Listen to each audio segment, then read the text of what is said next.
खड़ी बोली में व्यवस्थित भाषा का प्रयोग सबसे पहले किया। देखिए कितना अच्छा प्रश्न दिया गया है। इसी तरह के प्रश्न जो है आप लोगों से एग्जाम में पूछे जाएंगे। खड़ी बोली में व्यवस्थित भाषा का प्रयोग सबसे पहले किसने किया था? ऑप्शंस दे रखे हैं, राम प्रसाद निरंजनी ने, या किशोरी लाल गोस्वामी ने, बालकृष्ण भट्ट, या स्वामी दयानंद। तो देखिए अगर ये प्रश्न आप लोगों से एग्जाम में पूछा जाए तो याद रखिएगा पहला ही ऑप्शन जो है राइट हो जाएगा, राम प्रसाद निरंजनी। खड़ी बोली में व्यवस्थित भाषा का प्रयोग किया था राम प्रसाद निरंजनी ने, पहला ही आंसर इसका सही हो जाएगा। अच्छा प्रश्न है, चाहे तो आप इस पे स्टार ना लीजिए, एग्जाम के लिए अच्छा प्रश्न है, पूछा जा सकता है। अब देखिए इसके बाद नेक्स्ट जो है प्रश्न दिया गया है।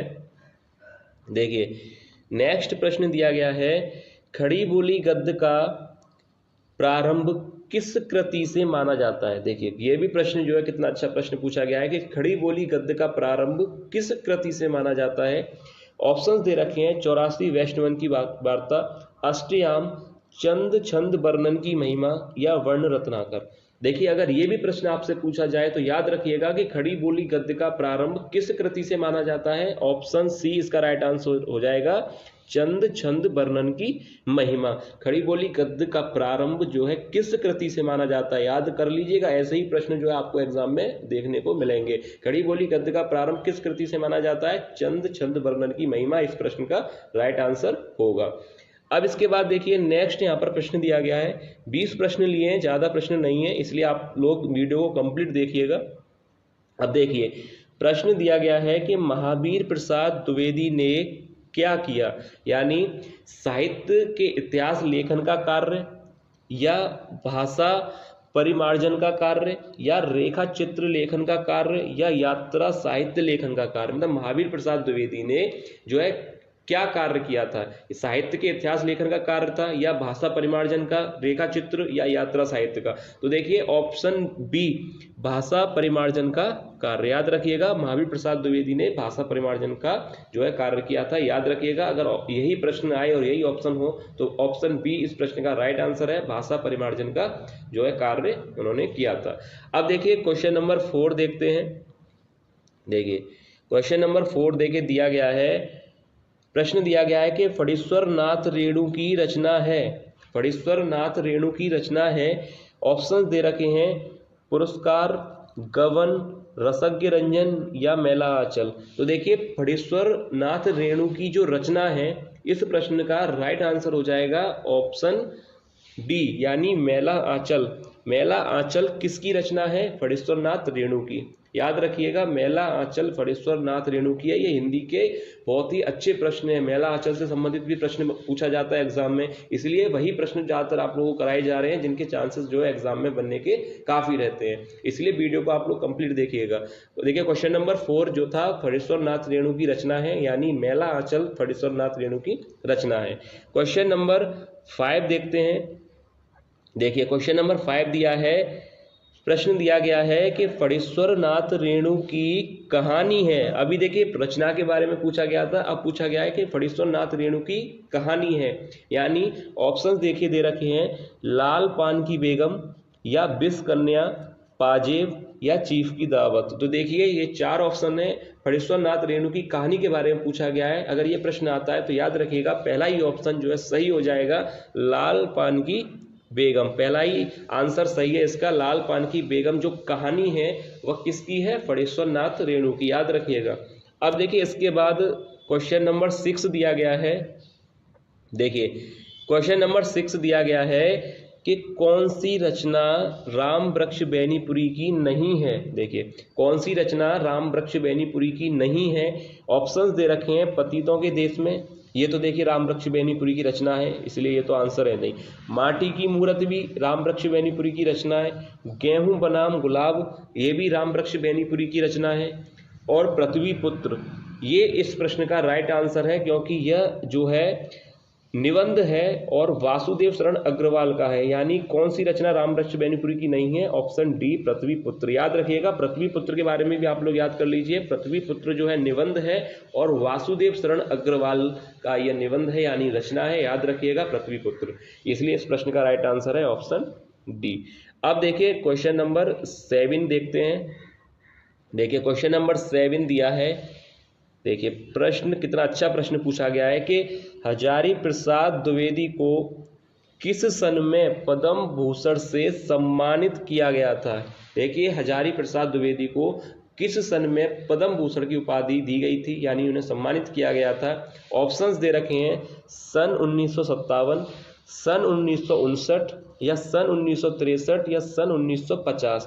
तो उनको कब सम्मानित किया गया था, ये प्रश्न आ सकता है, पूछा जा सकता है आप लोगों से। इस पर भी आप चाहें तो देखिए स्टार बना लीजिए, एग्जाम के लिए अच्छा प्रश्न है। तो याद रखिएगा सन 1957 इस प्रश्न का राइट आंसर हो जाएगा, यानी ऑप्शन ए इस प्रश्न का राइट आंसर है। 1957 में उन्हें जो है पद्म भूषण से सम्मानित किया गया था। अब देखिए इसके बाद नेक्स्ट प्रश्न दिया गया है, देखिए क्वेश्चन नंबर 8 दिया गया है, तिब्बत यात्रा के लेखक हैं, तिब्बत यात्रा के लेखक हैं। ऑप्शन देखिए राहुल सांकृत्यान या राय कृष्णदास, अध्यापक पूर्ण सिंह या मोहन राकेश। तो देखिए तिब्बत यात्रा के लेखक हैं, ये तो आपको पता होगा, सरल प्रश्न है। ऑप्शन पहला ही इसका राइट आंसर हो जाएगा, ऑप्शन ए राहुल सांकृत्यान। राहुल सांकृत्यान इस प्रश्न का राइट आंसर है। तिब्बत यात्रा के लेखक के बारे में पूछा जाए तो राहुल सांकृत्यान इस प्रश्न का राइट आंसर होगा। अब देखिए क्वेश्चन नंबर 9, क्वेश्चन नंबर 9 दिया गया है। देखिए प्रश्न पूछा, अब देखिए प्रश्न पूछा गया है कि सदाचार की तावीज निबंध संग्रह के लेखक हैं। देखिए कितना अच्छा प्रश्न दिया गया है कि सदाचार की तावीज निबंध संग्रह के लेखक हैं। ऑप्शन देखिए आप लोगों को दे रखे हैं मोहन राकेश, हरिशंकर परसाई, राहुल सांकृत्यान या जी सुंदर रेड्डी। तो देखिए कितना अच्छा प्रश्न आप लोगों से पूछा गया है कि सदाचार की तावीज निबंध संग्रह के लेखक हैं। अगर यह प्रश्न आपसे एग्जाम में पूछा जाए तो याद रखिएगा ऑप्शन ब इस प्रश्न का, यानी ऑप्शन बी इस प्रश्न का राइट आंसर हो जाएगा, हरिशंकर परसाई। ऐसे ही प्रश्न देखिए अच्छे प्रश्न हिंदी साहित्य से बनेंगे, इसलिए उन्हीं प्रश्नों को आप लोगों को कराया जा रहा है जो सबसे ज्यादा जो है चांसेस रखते हैं आने के एग्जाम में। तो देखिए सदाचार की तावीज निबंध संग्रह के लेखक हैं ऑप्शन बी हरिशंकर परसाई। अब देखिए इसके बाद क्वेश्चन नंबर 10 दिया गया है, प्रश्न दिया गया है कि यात्रा वृतांत विधा के लेखक हैं। ऑप्शन दे रखे हैं मोहन राकेश, हरिशंकर परसाई, राहुल सांकृत्यान या प्रोफेसर जी सुंदर रेड्डी।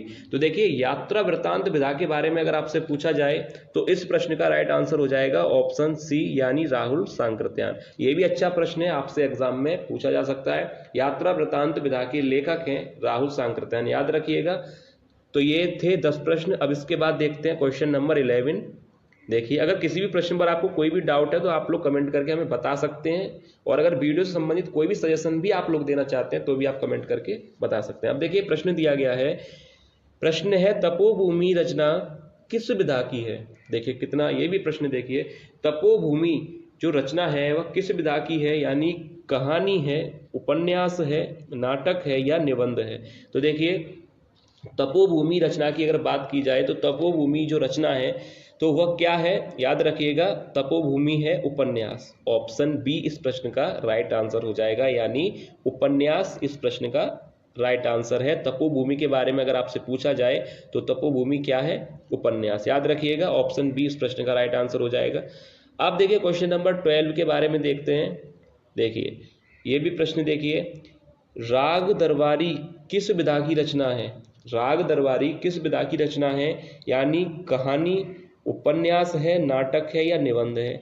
तो अभी देखिए आपने पढ़ा था तपोभूमि रचना अगर आती है तो याद रखिएगा उपन्यास है। अगर राग दरबारी के बारे में भी आपसे पूछा जाए तो यह भी उपन्यास है, यानी इसकी जो विधा है वह भी उपन्यास है। याद रखिएगा इसका भी ऑप्शन बी राइट आंसर है, उपन्यास। तपोभूमि और राग दरबारी दोनों ही उपन्यास है, याद रखिएगा। अब इसके बाद देखिए क्वेश्चन नंबर 13 देखते हैं। देखिए कितना अच्छा प्रश्न पूछा गया है कि छायावादोत्तर गद्य काल की रचना है, यानी छायावादोत्तर गद्य काल की रचना कौन सी है। पहला ऑप्शन दिया गया रत्नावली, या रानी नागफनी की कहानी, विचार विमर्श या रसज्ञ रंजन। तो देखिए छायावादोत्तर गद्य काल की रचना की बात करें तो आप लोगों को पता है इसमें से एक रचना है जो भारतेंदु युग की दे रखी है, और आपको ये भी पता है कि इसके अलावा जो रचनाएं वो द्विवेदी युग की भी रचनाएं इसमें दे रखी हैं। तो जो सही आंसर है वो मैं आप लोगों को बता दूं, यानी रानी नागफनी की कहानी, ऑप्शन बी इस प्रश्न का राइट आंसर होगा। याद रखिएगा। और रानी नागफनी की कहानी के बारे में भी प्रश्न बनते हैं, तो मैं आपको बता दूं कि रानी नागफनी की कहानी के जो रचनाकार हैं वह हैं हरिशंकर परसाई। याद रखिएगा, ये रचनाकार के बारे में भी आपसे पूछा जा सकता है, तो हरिशंकर परसाई राइट आंसर होगा। अब देखिए इसके बाद नेक्स्ट देखते हैं क्वेश्चन नंबर 14।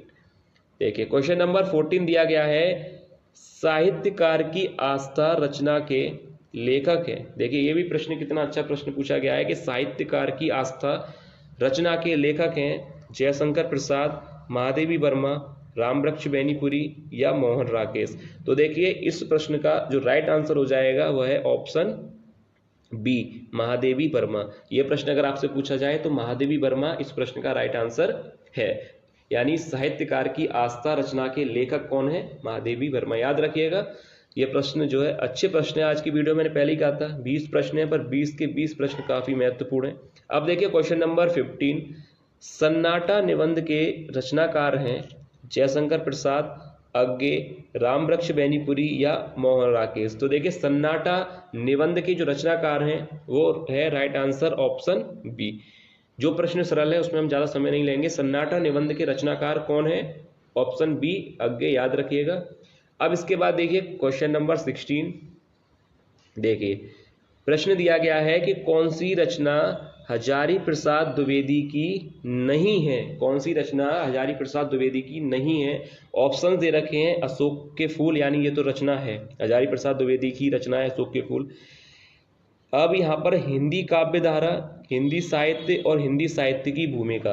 अब देखिए ये 3 और ऑप्शंस दे रखे हैं, इसमें से आप जानते हैं कि हिंदी साहित्य की भूमिका भी हजारी प्रसाद द्विवेदी की रचना है, अशोक के फूल भी जो है हजारी प्रसाद द्विवेदी की रचना है। अब ये जो 2 ऑप्शन है इसमें हिंदी साहित्य जो है वह भी हजारी प्रसाद द्विवेदी की रचना है, यानी ऑप्शन बी इस प्रश्न का राइट आंसर हो जाएगा, हिंदी काव्य धारा, जो कि हजारी प्रसाद द्विवेदी की रचना नहीं है, यानी ऑप्शन बी इस प्रश्न का राइट आंसर होगा। अब देखिए क्वेश्चन नंबर 17 देखते हैं।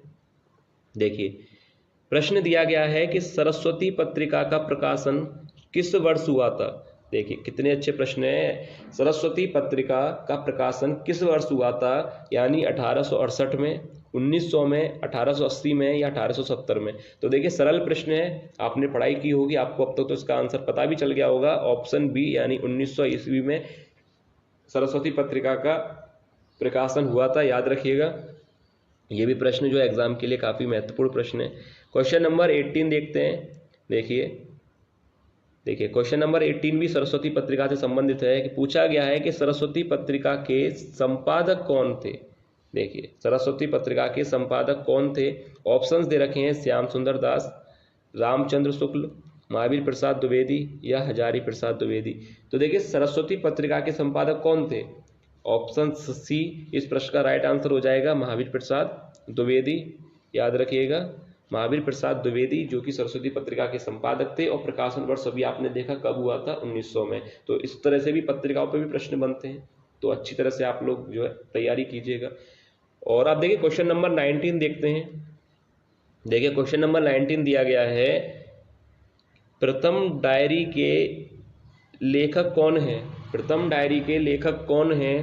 प्रश्न दिया गया है और ऑप्शंस दे रखे हैं इलाज चंद्र जोशी, मोहन जोशी, नरदेव शास्त्री या रामधारी सिंह दिनकर।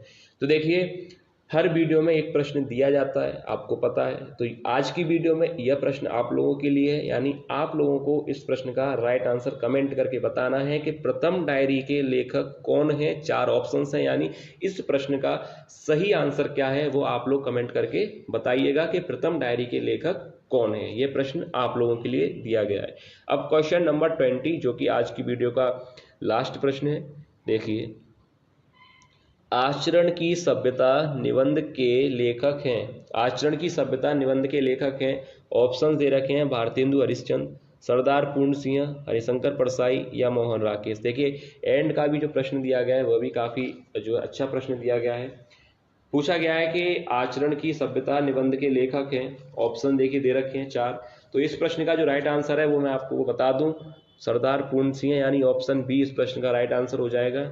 याद रखिएगा, सरदार पूर्ण सिंह, ऑप्शन बी। आचरण की सभ्यता की जो निबंध के लेखक हैं वह सरदार पूर्ण सिंह। तो ये था आज की वीडियो का लास्ट प्रश्न। तो उम्मीद करता हूं कि आप लोगों को वीडियो पसंद आई होगी और आज के प्रश्न भी आप लोगों को अच्छे लगे होंगे। अगर वीडियो और प्रश्न आप लोगों को अच्छे लगे हैं तो लाइक जरूर कीजिएगा और चैनल को सब्सक्राइब जरूर कर लीजिएगा, क्योंकि ऐसे ही महत्वपूर्ण एमसीक्यू के माध्यम से आप लोगों को जो तैयारी कराई जाती है और जो भी आपके फ्रेंड तैयारी कर रहे हैं उनको भी आप इस चैनल पर जो है जोड़िएगा, ताकि वो भी अपनी तैयारी अच्छी तरह से कर सके। तो चलिए मिलते हैं नेक्स्ट वीडियो में ऐसे ही और महत्वपूर्ण बहुविकल्पीय प्रश्नों के साथ। तब तक आप लोग अपनी तैयारी अच्छी तरह से करते रहिए।